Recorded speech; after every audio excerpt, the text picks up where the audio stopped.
Hello, artists. Today I want to introduce you to the work of folk artist Karla Gerard. She is an artist from Maine, which is a state at the top of the United States. Her beautiful paintings include houses that look three-dimensional, but her style is unique. She is a folk artist. She has taught herself to paint, and she has been creating since she was a teenager. Over the last 20 years, she has developed her unique style, which is filled with patterns and fun shapes and colors and visual textures. Today, we're going to create three-dimensional houses that use some of the fun patterns and lines and designs that we see in her paintings. The houses are different sizes. The houses are turned different directions, and the buildings have unique characteristics. Let's create houses in a colorful neighborhood like Karla Gerard. I want to show you guys how to create houses in the style of artist Karla Gerard. We're going to create a whole neighborhood filled with beautiful little homes that look three-dimensional. I want to show you how to create the front of each house and then also how you can make the houses look as if they have a side piece. Notice on all of these houses on this sheet, there's a front, but you can only see one side. If you can see the left side of a house, you can't see the right. If you can see the right side of a house, you can't see the left. So you won't draw 3 sides or 4 sides. You'll just draw the front and then one side. So you might want to start with a pencil whenever you're first starting out, or you can just start with a Sharpie if you feel confident. I'm going to start out with a pencil for my first house. Just start with a simple triangle and then a simple square. And then here's how you make the three-dimensional piece. So I'm going to draw the side of the roof, and I'm also going to draw the side of the house. So I'm going to make a diagonal line, a diagonal line, and a diagonal line. This line is straight, so I'm going to make a parallel line with that one. Parallel means it goes up and down in the exact same way as the line that you're trying to match. So I'm going to go up and down. So now I have the side wall.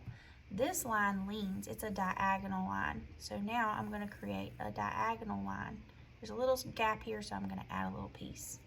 All right, now I want to show you how you can make a house go in opposite direction. So I'm going to draw a square.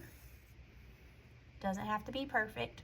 Folk art is not perfect, which is the style in which Karla Gerard works in. All right, so I'm going to draw a straight line. I'm going to make this line a little bit longer since the roof goes this way. All right, this will be straight. Come back.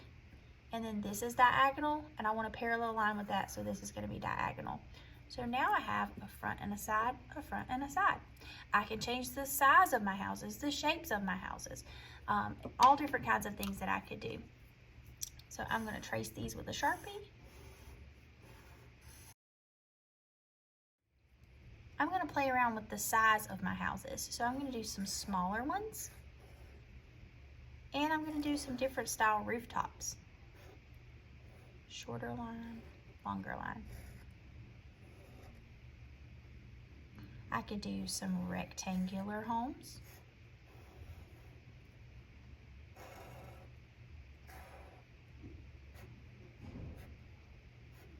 Straight down, diagonal.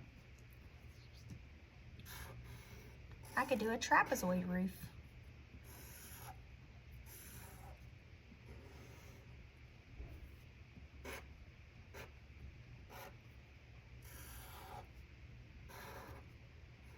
You do not have to copy these houses on this paper here, but I wanted you to see this so you could get some ideas for different things that you could do.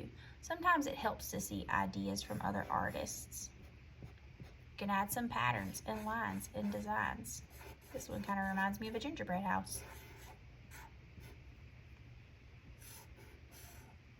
You could make your houses silly, or you could try to make them look like houses that you have actually seen before.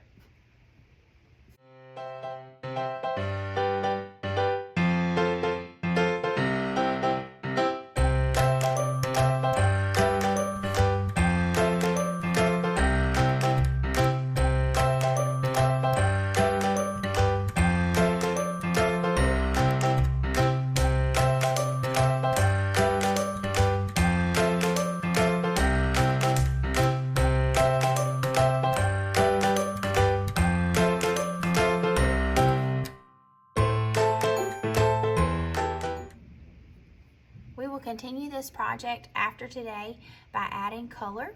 For today, just get as many houses and details as you can drawn on your white paper. Have fun creating colorful houses in your neighborhood.